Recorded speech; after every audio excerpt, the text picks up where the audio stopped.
Depression can be overcoming. I personally have, people say suffered depression. I don't know if I would say I suffered depression. Depression was the suffering. I was overtaken by it for many years. And I was able to climb out. I almost look at, for me, depression can be like if you were to picture an infinite black well, like back in the day, they would put the bucket down, roll it down, and they would pull well out of the water. But it's like an infinite well. And I could feel the moment I would start to slip into it. And I knew I could go just a little bit and then I could crawl out pretty easily. But if I let myself slide all the way down, deep, deep into that well, and that well did not end, it could always go lower for me, then I knew it was going to be a lot harder to climb out.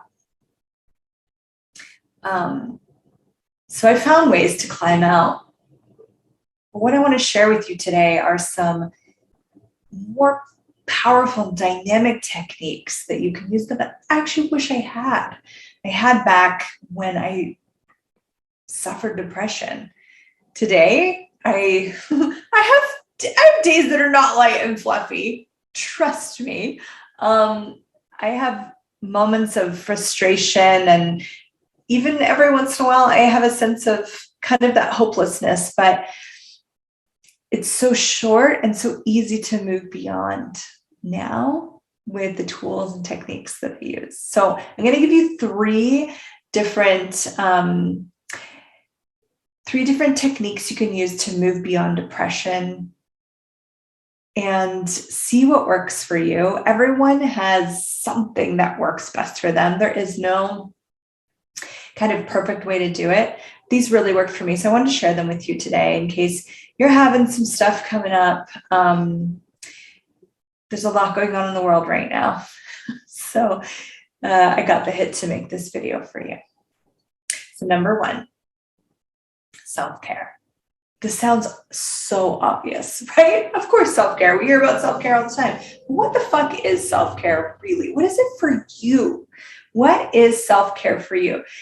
This is what I know is when I start to slip into that depression, I actually had no caring. That was when I was in a space of like, I don't care about me. I don't care about the world. I don't care about getting up in the morning. I don't care if I ever wake up.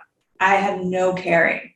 So when I look at self-care, it's going, okay, if I was caring for me today, and maybe you don't feel it, that's okay. You could still choose this, okay? You can be like, I don't feel like I care about myself. I don't feel like I care about my body. But what self-care can be are actions that you can take that are caring actions for yourself and for your body. So make a list of things that if you were, and you might have to like look at it from outward rather than inward. So you could be like, if I really cared for someone, what are some things I would do for them when maybe they were a little low? Like maybe I'd make them like a really nice meal, like their favorite meal. Or maybe I'd give them a massage or run a bath for them. Maybe I would just, create space so they could read one of their favorite books or watch a movie that they really love. Make a list of either things that you would do for someone that you cared or things that make you feel cared for. So maybe when you were little, when you were upset, maybe your parents would just cuddle you, or maybe you would have a pet that you loved, and maybe you'd go into nature and let the trees hug you and embrace you. And that made you feel really, really cared for. So make this list. What makes you feel cared for? What are actions? And what are actions that you take for people that you care about? Now have this list, even if you're not low today, but you have depression shows up in your life, have this list. So that those days where especially those days when you don't care, choose something off that list. Choose as many things off that list as you can. And what it's going to do is it's going to kind of break this slope that you're going into. However, maybe for you, depression isn't an infinite well. It might show up totally different, but it can disrupt this algorithm that's starting to occur or that has already occurred and you're already in it. And if there's not someone around, you have to empower yourself and choose this for you. So if it's, oh, you know, my mom would make me a bath, make yourself the bath, but don't just make a bath. I want you to do it the way that she would have done it for you. Or if it's like cookies, make her cookie recipe and put as much love into those cookies as she would have put for you. Or maybe you didn't have that with your mom. Maybe it was your best friend that would write you a letter about how great you are every time you were low. And write that letter to yourself. I love the way that you, your eye crinkles when you laugh and smile. I love the sound of your voice. Write that letter to yourself. Do these self-care things. And it might seem silly at first, especially if you're in that low slope. Just keep doing it. And if one like fails, that's okay. You got another one on your list. Choose the next one. And if that one was like, just keep choosing, just keep choosing, just keep choosing. Okay. You're going to break that algorithm, but at least do one a day. If you're really busy and you're like, Cassy, I don't have time to sit there and self-care all day. Just choose one a day. And really don't give me that you don't have time, because it could be 5 minutes. Like you could just literally like massage yourself for 5 minutes. Put your hands down, massage your feet for 5 minutes. If that's all you have time for, don't give me that you don't have 5 minutes. I don't believe you. You can do 5 minutes, okay? That's number one. Okay, number two. What enlivens you? What like lights up your molecules? If you're on your low slope right now, you might be saying, nothing enlivens me. Okay, so then I want you to choose some things that have either enlivened you in the past or other people seem enlivened by, and just try it out and see what happens. So if when you're happy and in a good place, dancing enlivens you, dance. I know, if you're depressed, the last thing you want to do is dance. I get it. I truly actually know, I've been there, okay? Dance, do it, turn it on, but you turn on the best song, okay, the best one that you love, and do it anyways. Again, what we're doing is we're actually breaking something that is being put in place. And the action of doing it, even if it isn't the best dancing of your life, it doesn't matter. Choosing it is breaking something down, and it might take a few days, but you're going to break it every time you choose the action that enlivens you. Maybe it's to go for a run. Okay. Maybe it's to like do some shadow boxing. Maybe it's to go for comedy, like go watch some comedy. Don't have any expectation of yourself when you're choosing these things, because if you're in a slope of depression, you might be at the comedy club. You might not be laughing. That's okay. You don't fake it. You don't have to pretend, but just be present as you're breaking this algorithm of depression that's showing up, okay? So choose those things that enliven you. Again, just choose one a day. So you're choosing something self-care a day. You're choosing something that enlivens you. That might take more time. So if you're telling me you can only do one a week, that's okay. Just do it at least once a week, okay? You are more important than anything else. Your well-being is more important than anything.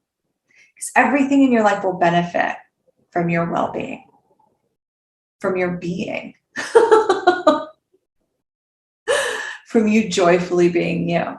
So it is the utmost importance for you to be number one on your priority list, okay? So choose something that enlivens you, and maybe something you haven't done forever. Again, it's not about expectations. It's It's not about trying to recreate something from the past. It's about making the action, making the choice that's going to open up this new space for you, a space beyond depression, a space of joy, a space of peace, a space of being, a space of receiving, of perceiving and knowing. Because when you're truly being you are the joy. The depression is often the suppression of your being.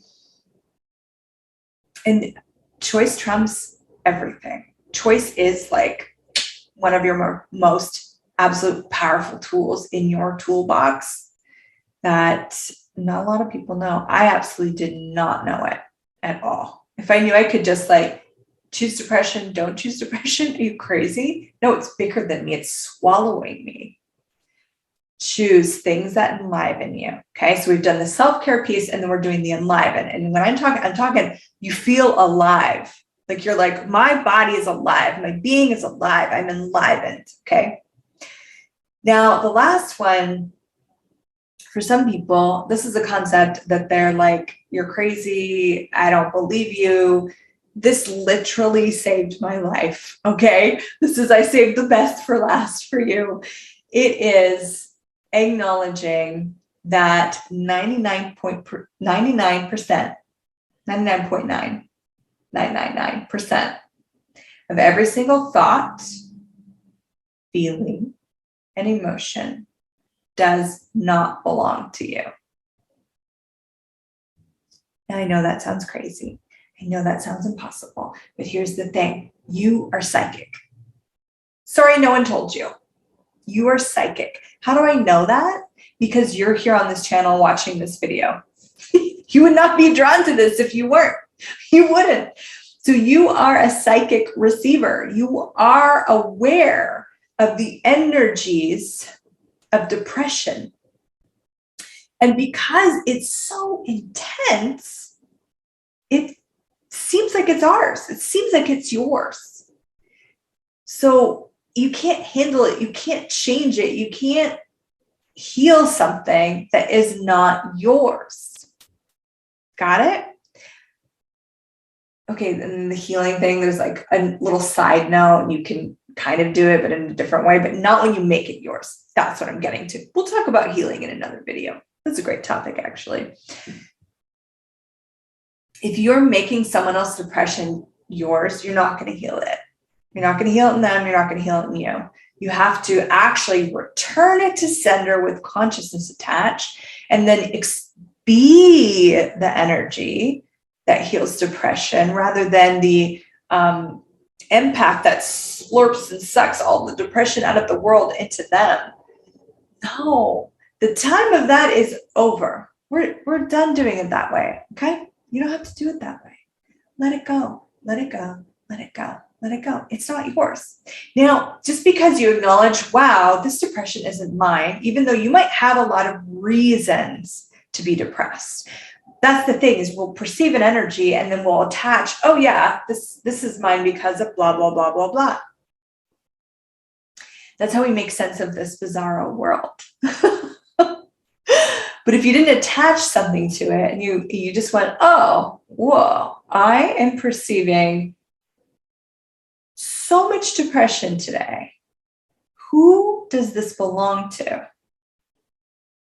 You might actually get people like in your head. You might be like, oh my God, my aunt, oh my God, my neighbor, oh my God, my partner. You might have certain people pop into your awareness. You might not. You might just get an energy. It might be the whole world.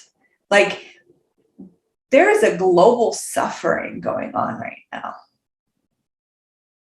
There's a global suffering occurring right now. Making that global suffering yours will not change it. Amping up the joy of your being, space, expanding the space of your being you, is going to be the thing that will be the change. So who does it belong to? So, okay, we have the self-care, We have the choose things that enliven you. And then the third thing is for 3 days straight, I'm asking you, would you be willing for every single thought that comes into your head, not just the bad thoughts, but everything like, oh, I should really get up right now. Who does that belong to? I should make dinner. Who does that belong to? I have to go to the bathroom. Who does that belong to? I'm hungry. Who does that belong to? Everything. Every single thought, every single feeling, and every single emotion. Feeling, even the feelings in your body. I know you think because they're in your body, they're probably yours, but what if they're not yours? Who does that belong to? For every single thought, feeling, and emotion for 3 days straight, and you might notice a miracle show up for you. Now, I have had slopes of depression that have lasted for weeks. I don't know about you. I know some people that have it for a whole season. They call it seasonal depression. It's very, very common. So you can try these crazy 3 things and see if in 3 days your depression might be completely gone. And I'm not guaranteeing, I'm not promising you anything. But I want to invite you to the possibility. Or you could be like, you know what, this sounds stupid, I'm not going to do it. It's totally your choice. But what if within an hour of doing it, who does it belong to? You might have a greater sense of you again. 5 minutes of some actual self-care, some caring for you, the infinite being, and you, the body. And choosing something that enlivens you. And if you don't feel alive, who does it belong to? I'm going to, in the description here, I'm going to put a link to a free app. It's an app that Access Consciousness created. It's called Who Does It Belong To? Surprise, surprise. And there'll actually be a reminder on your phone. And it's just going to say to you, who does that belong to? And it's going to ping and remind you to check in. Is it even yours? What if it's not yours? What if you're being depressed for someone else?